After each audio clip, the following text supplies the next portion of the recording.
नमस्कार, मैं हूं राजेंद्र देव और आप देख रहे हैं राजनीति। उत्तर प्रदेश में बेसिक शिक्षा से जुड़े तमाम सवाल बरसों से अपना जवाब तलाश रहे हैं। बेसिक शिक्षा विभाग के बारे में, उसके काम के तौर तरीके के बारे में क्या जनधारणा है, यह आप सबको पता है और यह खूब चर्चा का विषय रहा है। प्राइमरी स्कूलों में टीचर्स की मौजूदगी हो, उनकी अटेंडेंस हो, ये सब बड़े सवाल रहे हैं और उसको वर्तमान सरकार में टेक्नोलॉजी के जरिए एड्रेस करने की कोशिश की गई। अब वो कितना एड्रेस हुआ है, कितना नहीं हुआ, ये आप देख रहे होंगे व्यवहार में। लेकिन अब एक ही अध्यापिका के एक साथ 25 स्कूलों में पढ़ाने और इसमें बड़ी तनख्वाह उठाए जाने का मामला भी सामने आ गया है। इसके अलावा 69,000 शिक्षक भर्ती पहले ही विवादों में घिरी पड़ी है, अटकी पड़ी है। उसके कानूनी दांव पेच के बीच आज एक गिरोह पकड़ में आया है जो पैसे लेकर लोगों को इसकी परीक्षा में पास कराने का ठेका लेता था। और ये दोनों ही मामले हम आपको विस्तार में बताएंगे। घोटालों में घिरी यूपी की शिक्षा पर विस्तार से बात करेंगे और आज के इस खास एपिसोड में इस बातचीत के लिए हमारे तमाम पैनलिस्टों से पहले हम बात करेंगे उत्तर प्रदेश के शिक्षा मंत्री, बेसिक शिक्षा मंत्री सतीश द्विवेदी से। लेकिन पहले आप दोनों मामले समझ लीजिए। बागपत में तैनात हैं शिक्षिका अनामिका शुक्ला और बागपत के अलावा इन्हीं महोदया के डॉक्यूमेंट्स पर अलीगढ़, अमेठी, सहारनपुर और अंबेडकर नगर के साथ साथ कुल 25 स्कूल्स की बात आ रही है जिसमें लोग नौकरी कर रहे हैं। बेसिक शिक्षा मंत्री जी भी जो है मान रहे हैं कि लाखों रुपए की तनख्वाह का भुगतान हुआ है प्राइमा फेसी, जो जांच भी है उसमें। अब सवाल यह है कि इतना सब कुछ हुआ कैसे और कौन है इसके लिए जिम्मेदार। मैनपुरी की रहने वाली एक महिला अनामिका शुक्ला, जिसकी बागपत के कस्तूरबा गांधी बालिका विद्यालय में मूलतः जिसकी पोस्टिंग थी, जो बहुत दिनों से वहां अनुपस्थित चल रही थी, इसलिए उसका वेतन भी उसके खाते में नहीं जा रहा था, उसके अभिलेखों का इस्तेमाल करते हुए 4 अन्य जनपदों अलीगढ़, सहारनपुर, अमेठी और अंबेडकर नगर में शिक्षिकाएं उसके अभिलेखों का इस्तेमाल करते हुए कार्यरत थीं, जिनके खातों में वेतन मद में लगभग 5 लाख रुपए की धनराशि का भुगतान हुआ है। ये मामला प्रथम दृष्टया संज्ञान में आया है, इसकी और गहन जांच हो रही है। राजनीति के इस हिस्से में हमारे साथ बात करने के लिए जुड़ रहे हैं उत्तर प्रदेश के बेसिक शिक्षा मंत्री डॉक्टर सतीश द्विवेदी स्वयं। मंत्री जी, बहुत स्वागत आपका एबीपी गंगा पर और हमारे इस खास कार्यक्रम राजनीति में। जी नमस्कार। नमस्कार सर। हमारे दर्शक का जानना चाह रहे हैं, चूंकि आज एक के बाद एक 2 मामले सामने आ गए। वैसे भी कुछ दिनों से बेसिक शिक्षा विभाग वो चर्चाओं में बना हुआ है 69,000 शिक्षा भर्ती को लेके, लेकिन आज एक के बाद एक 2 ऐसी बातें आ गई जिस पर आपके उत्तर हमारे तमाम दर्शकों के लिए बहुत मायने रखते हैं। वैसे आपने कुछ सवालों के जवाब हमारे सहयोगी को दिए, वो मैंने अभी दिखाया भी। लेकिन सर, ये जो टीचर का मामला सामने आ रहा है कि एक साथ 25 जगहों पर इन्हीं के डॉक्यूमेंट्स पर शिक्षिकाएं पढ़ा रही हैं और उनको बहुत सारा भुगतान हो चुका है, ये आपको लगता नहीं कि ये टिप ऑफ द आइसबर्ग है और ऐसे बहुत सारे मामले हो सकते हैं प्रदेश में?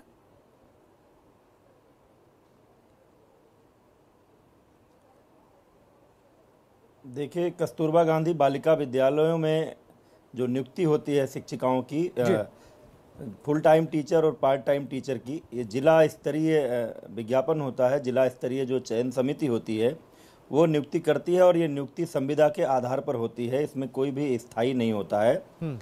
और मुझे तो सोशल मीडिया और मीडिया के माध्यम से ये जानकारी कल से कुछ लोग चर्चा कर रहे थे और आज मीडिया, कुछ अखबारों के माध्यम से और इलेक्ट्रॉनिक मीडिया के माध्यम से ये जानकारी आज आई। तुरंत ही जब हमने अपने विभाग के महानिदेशक से इस बारे में जानकारी इकट्ठा करने को कहा, तो जो शुरू में तो ऐसा लगा कि शायद ऐसा नहीं होगा, लेकिन फिर मैंने कहा कि नहीं, इसकी थोड़ी गहनता से पड़ताल किया जाए।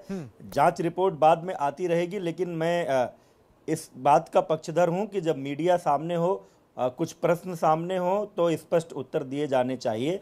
इसलिए 1 बजे तक अपने ऑफिस पहुंचते पहुंचते जब मैंने महानिदेशक स्कूल शिक्षा को इसकी प्राथमिक रिपोर्ट लेकर मेरे पास आने को कहा, तो जो जानकारी सामने आई है उसमें यह आई है कि ये शिक्षिका बागपत जिले के बड़ौत ब्लॉक के कस्तूरबा गांधी बालिका विद्यालय में अनामिका शुक्ला नाम की शिक्षिका की तैनाती है। पिछले कई महीनों से ये वहाँ अनुपस्थित रही है, इसलिए उसके खाते में वेतन का भुगतान नहीं हुआ है।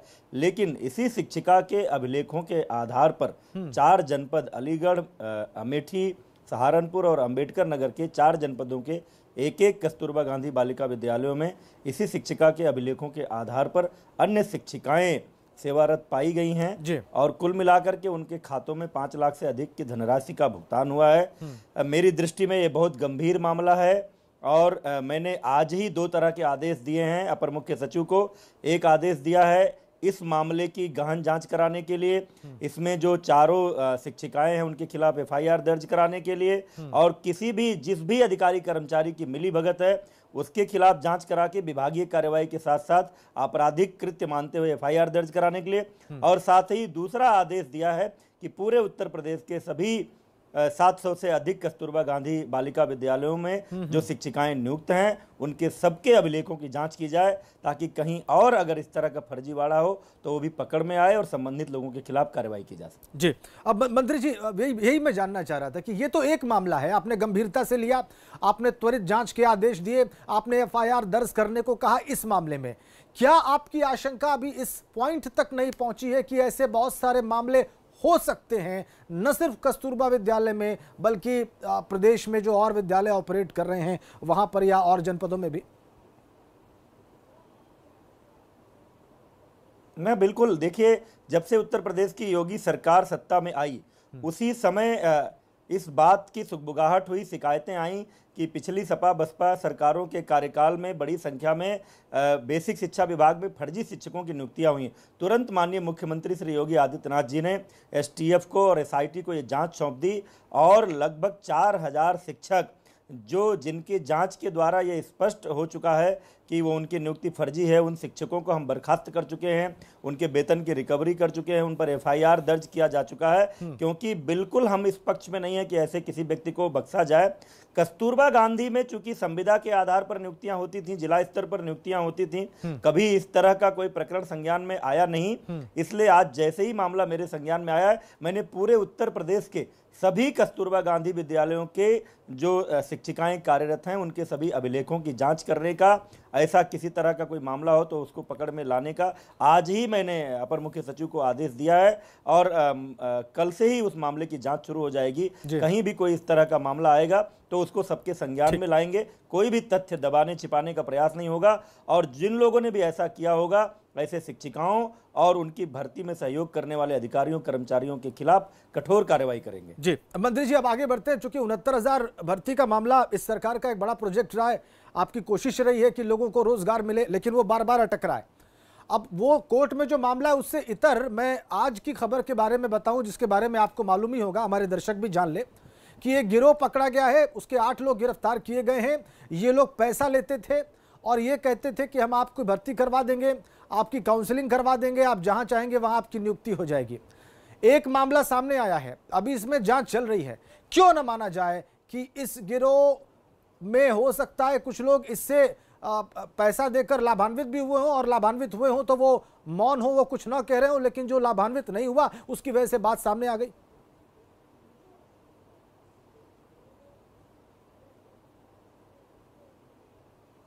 मीडिया रिपोर्टों के माध्यम से ये बात जानकारी में आई है। कई बार ऐसा होता है कि कुछ लोग इस तरह का दावा करते हैं लेकिन वास्तव में उसके कारण से कोई प्रभाव नहीं पड़ा होता है परीक्षा पर। देखिए, मैं आपको बता दूं, इस बेसिक शिक्षा विभाग की भर्ती परीक्षा के बारे में पूरी तरह से सचिव परीक्षा नियामक प्राधिकारी इस परीक्षा को कराते हैं।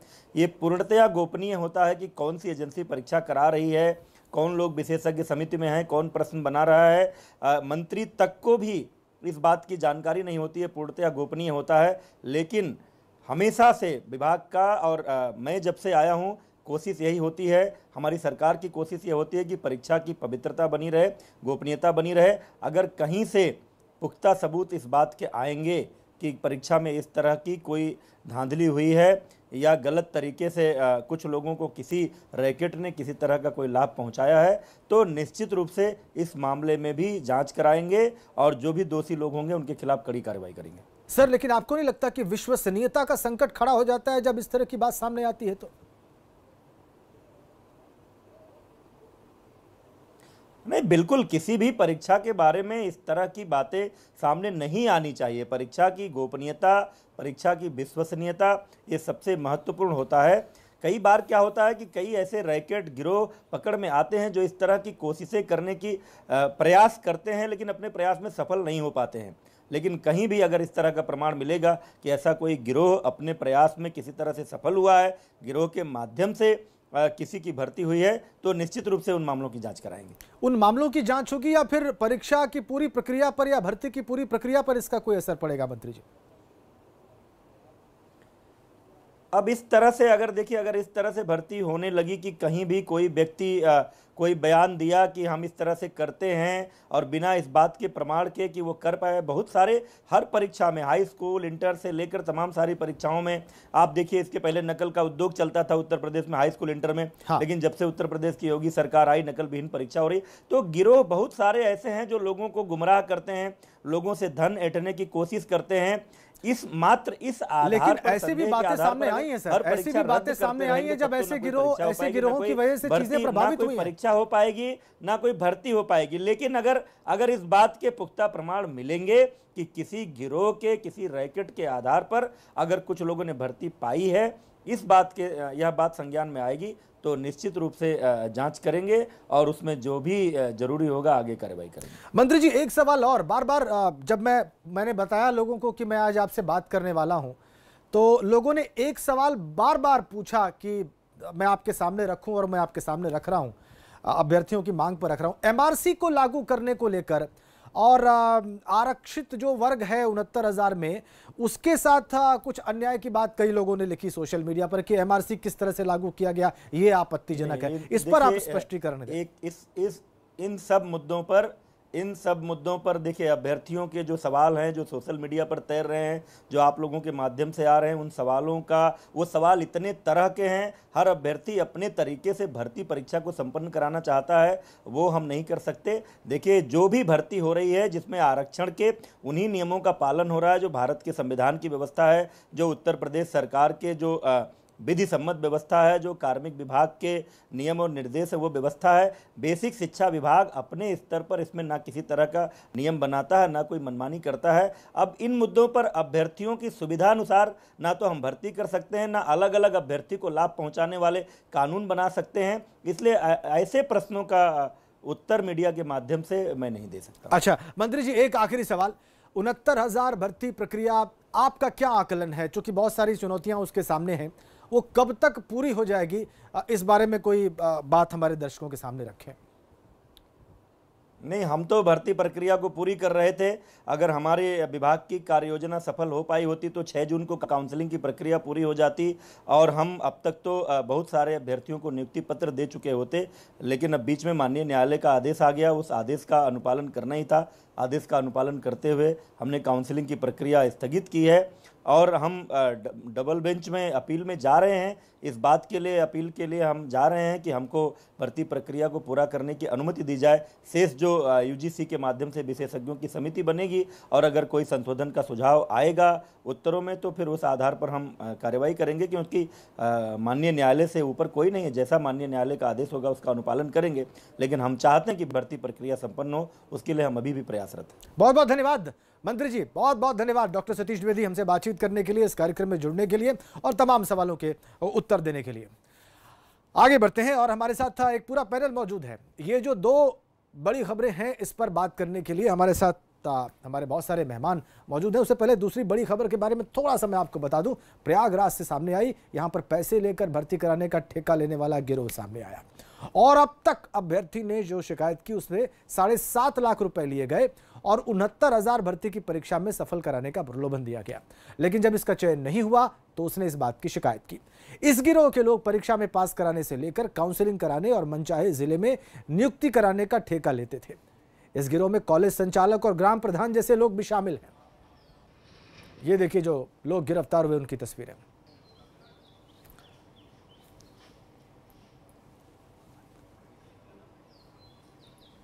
और डिटेल पूछताछ की गई तो ये पता चला कि ये लोग जौनपुर, पूर्वांचल के जिलों के लड़कों से ठगी के नाम पे कि उनको परीक्षा में पास कराएंगे, वो पैसे लेते हैं और उनको जो पेपर आता है उसके प्रश्न उनको कुछ आंसर की देते हैं कि जिससे वो भर दें। तो इस तरह का एक रैकेट चल रहा था। अब वो रैकेट ये ओरिजिनल की देते हैं या कहाँ से ये पता करते हैं, ये पूछताछ की जा रही है। चलिए आगे बढ़ते हैं, इन दोनों विषयों पर बात करते हैं। इसके लिए हमारे साथ हैं उत्तर प्रदेश शिक्षक महासंघ के अध्यक्ष डॉक्टर दिनेश चंद्र शर्मा, कांग्रेस के नेता शबाना खंडेलवाल और LT ग्रेड भर्ती के 2 अभ्यर्थी विक्की खान और अनिल उपाध्याय। मैं विक्की खान और अनिल उपाध्याय के पास पहले जाऊंगा, उसके बाद शबाना जी से कमेंट लूंगा और डॉक्टर दिनेश चंद्र शर्मा समझेंगे मामला। पहले जो अभ्यर्थीगण हैं उनकी तकलीफ, उनकी पीड़ा सुन लें। विक्की खान, उत्तर प्रदेश में जो यह भर्तियों का संकट चल रहा है, खासकर शिक्षा विभाग में, इस पर आपकी तकलीफ क्या है, बहुत संक्षेप में? जो सबसे बड़ी तकलीफ है सर की जो है, अभी आप 69,000 भर्ती का मामला देख सकते हैं। 6 जनवरी 2018 को इसकी परीक्षा हुई थी और उसके बाद ये 6 जनवरी 2019 को परीक्षा हुई थी और ये जो है 6 जनवरी 2020 बीत चुकी है और अभी तक ये भर्ती फाइनल नहीं हुई। तो एक जो अभ्यर्थी है, हम लोग प्रयागराज में रहते हैं, अपने अपने घरों से आकर जो है यहाँ पर एक कमरा लेकर किराए पे रहकर और परीक्षाओं की तैयारी करते हैं कि एक अदद नौकरी मिल जाए, क्योंकि ये नौकरी हमारे लिए बेहद महत्वपूर्ण होता है और हमारे जीवन का मामला होता है। लेकिन इस तरीके की प्रक्रियाओं से जो है 1.5, 2, 3 साल लग जाना जो है काफी कष्टदायक होता है, पीड़ादायक होता है। ठीक है, हम लोग जो डिग्रीधारी हैं। जी हाँ जी, बात पूरी कर लीजिए जल्दी से विक्की। मैं ये चाहता हूं कि मंत्री जी अपने सरकार का तो बचाव कर सकते हैं, जिस तरीके से उनको ये ध्यान रखना चाहिए कि जिस तरीके से अपने कार्यकाल और अपने मंत्रालय को लेकर के संवेदनशील होते हैं। वो चाहते हैं कि 5 साल कार्यकाल पूरा हो जाए। हम लोग ये चाहते हैं कि एक कोई भी भर्ती निकालें, वो जल्दी से जल्दी उसको कंप्लीट करें। आपको मैं बता देना चाहता हूँ कि सपा सरकार में 2016 में निकली LT ग्रेड की भर्ती में फर्जी STF ने फर्जी आरोप लगाया, फर्जी गिरफ्तारी की और आज तक पिछले 2 साल पहले परीक्षा हुई और लोक सेवा आयोग आज तक उसको रिजल्ट को लटकाए हुए। उसके लिए हमने 14 महीने तक 44 बार धरना दिया, लेकिन आज भी चेयरमैन से लोक सेवा आयोग चेयरमैन से लेके मुख्यमंत्री, उप मुख्यमंत्री डॉक्टर दिनेश शर्मा जी किसी के कान पे जू नहीं रेंग रही है। हम लोग निरंतर धरना किए जा रहे हैं, लेकिन फिर भी सरकार नहीं सुन रही है। हम चाहते हैं कि LT ग्रेड की भर्ती को लेकर के सरकार संवेदनशील हो और हमारा रिजल्ट जारी। आपकी बात, आप दोनों की बात आ गई, आप दोनों की तकलीफ हमारे दर्शकों ने देख ली।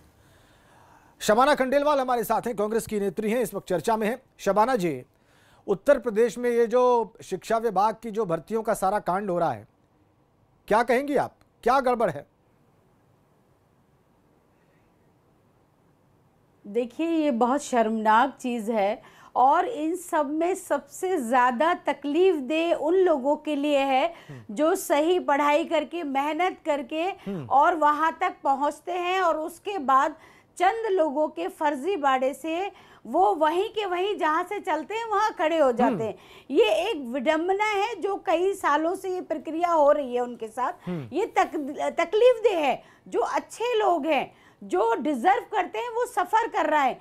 एक तरफ ये सरकार की नाकामी भी है। अभी जैसे सतीश जी बोल रहे थे, एक शिक्षिका अनामिका शुक्ला जो 25 जिलों में टीचर बनकर उसका पैसे ले रही है और सरकार को पता ही नहीं है, उसके डॉक्यूमेंट पे लिए जा रहे हैं। इतना बड़ा फर्जीवाड़ा हो रहा है। मैनपुरी की वो टीचर है, उसको अभी तक आप लोग पकड़ नहीं पाए, अरेस्ट नहीं कर पाए। आप कह रहे हैं कि हम जांच करवा रहे हैं और मुझे लगता है कि जांचों तक रह जाएगा। किस तरह पॉसिबल है? इन सब चीजों में तकलीफ दे उन अच्छे लोगों के लिए है जो सरकार की नाकामियों की वजह से ये मुश्किलें झेल रहे हैं। तो ये शर्मनाक है और सही इसका कोई अंत दिखता है आपको? चाहिए शबाना जी, इसका कोई अंत दिखता है? ये वर्षों से हमने यही देखा है। देखिए अंत, देखिए बिल्कुल अंत है, मगर अगर सरकार अपनी सरकार चलाने से जिस तरह से चलाती है उसी तरह से ईमानदारी हर चीज में बरते, इसी तरह से उनकी सजाएं नियुक्त हो। जिन लोगों ने ये फर्जीवाड़ा किया है उन शिक्षकों को इंसाफ मिले। क्यों नहीं पॉसिबल है? आपकी नीयत साफ होनी चाहिए, बिल्कुल न्याय आप दे सकते हैं। जैसे साफ गोई से अभी सतीश जी ने कहा कि हम ये करवाएंगे, हम ऐसी उम्मीद करते हैं सरकार से कि वो करके दिखाएं। हमारे साथ उत्तर प्रदेश शिक्षक महासंघ के अध्यक्ष भी हैं डॉक्टर दिनेश चंद्रा जी। डॉक्टर दिनेश चंद्रा, आपको नहीं लगता कि पूरी छवि खराब हुई पड़ी है उत्तर प्रदेश में, खासकर बेसिक शिक्षा की अगर बात करें तो?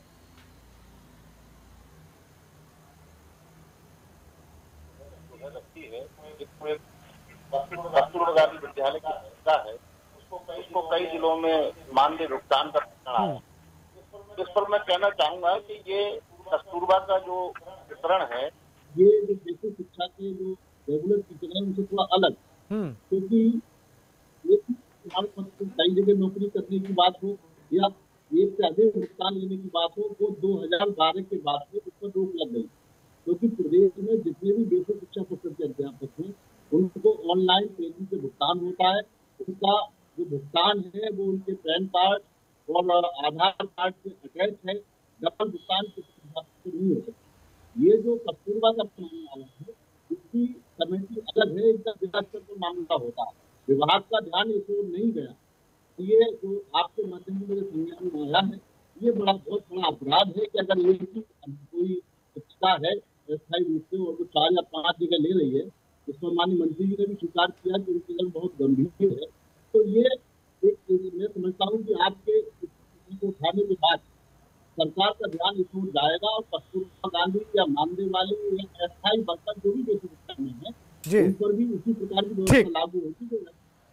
आपकी आवाज में कुछ दिक्कत है डॉक्टर दिनेश चंद्रा, इसलिए मैं वापस शबाना जी के पास जा रहा हूँ। शबाना जी, बहुत सारी भर्तियां ऐसी स्टेज में है जहां पर लोगों को नियुक्ति पत्र मिले ही नहीं, बहुत सारी परीक्षाओं की प्रोसेस अंतहीन है, वो चले जा रही है। अभी विक्की खान बता रहे थे, अनिल उपाध्याय बता रहे थे, वो सिलसिला कभी रुकता ही नहीं है। ऐसे तो फिर कोई भर्ती हो चुकी उत्तर प्रदेश में, ऐसे तो फिर व्यवस्था चल चुकी। जी, मैं यही विडंबना है हमारे प्रदेश की। हम यही तो बोल रहे हैं कि अच्छे लोग लगातार सफर कर रहे हैं। हमारी जागरूकता, हमारी सरकार की प्राथमिकता ये होनी चाहिए कि जो सही लोग हैं, जो कष्ट में हैं, उनको न्याय मिलना चाहिए। हम बड़ी बड़ी बातें करें कि हम उद्धार कर देंगे प्रदेश का और देश का, ये एक अलग मैटर है, मगर जिन लोगों को ज़रूरत है रोजी रोजगार की, हम बात करते हैं लाखों लोगों को रोजगार देने की। चंद भर्तियां जो सालों से अटकी पड़ी हैं अलग अलग विभागों में, जो ईमानदार लोग हैं, जो मेहनत करके वहां तक पहुंचे, उनको न्याय मिलना चाहिए। ये सरकार की जिम्मेदारी है, सरकार की प्राथमिकता है कि उनको न्याय मिलना चाहिए। वो किस तरह करेगी ये रणनीति सरकार तय करेगी। सिर्फ हम उस कुर्सी पे बैठे हैं शिक्षा मंत्री की या मुख्यमंत्री की, उतना पर्याप्त नहीं है। उस कुर्सी पर बैठ के हम कितने लोगों के साथ न्याय कर पा रहे हैं, ये बहुत जरूरी है। ठीक, बिल्कुल सही बात। सरकार को तय करना पड़ेगा और न्याय भी त्वरित होना चाहिए। Shabana ji, delayed justice is justice denied, देर से मिला न्याय अन्याय होता है, और यहाँ पर न्याय की प्रक्रिया बहुत लंबी खिंचती चली जा रही है और वो अलग अलग स्तर पर उसमें समस्याएं हैं। बहुत धन्यवाद आप सभी का, विक्की खान, अनिल उपाध्याय, शबाना जी और डॉक्टर दिनेश चंद्रा, इस चर्चा का हिस्सा बनने के लिए और कमेंट करने के लिए। समस्या आपके सामने है, समाधान कब होगा मालूम नहीं। राजनीति देखने के लिए आपका बहुत बहुत धन्यवाद। वक्त ब्रेक का।